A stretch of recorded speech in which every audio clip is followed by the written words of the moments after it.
গল্পের নাম মাটির মমতা। এক গ্রামে বাস করত রমিজ আলী নামের এক কৃষক। ছোট্ট একটা খালি জমি আর একজোড়া গরু ছিল তার সম্বল। গ্রামবাসীরা তাকে পাগলা রমিজ বলতো, কারণ সে দিনের পর দিন জমিতে কাজ করত অথচ ফলন হতো খুবই কম।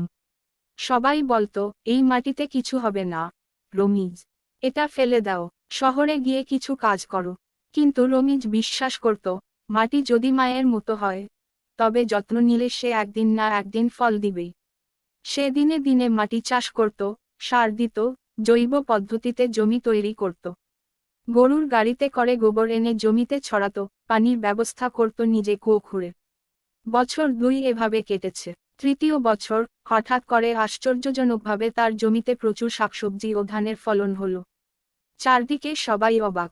রমিজের ধান সোনার মতো ঝলমল করছিল। তার ক্ষেত দেখার জন্য দূরদূরান্ত থেকে লোকজন আসতে লাগলো।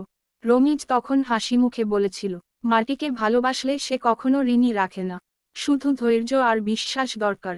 এরপর থেকে গ্রামের মানুষ তাকে আর পাগলা বলতো না। তারা তাকে ডাকত মাটির বন্ধু রমিজ। তো বন্ধুরা, আমাদের প্রত্যেকে নিজের মাতৃভূমিকে ভালোবাসতে হবে।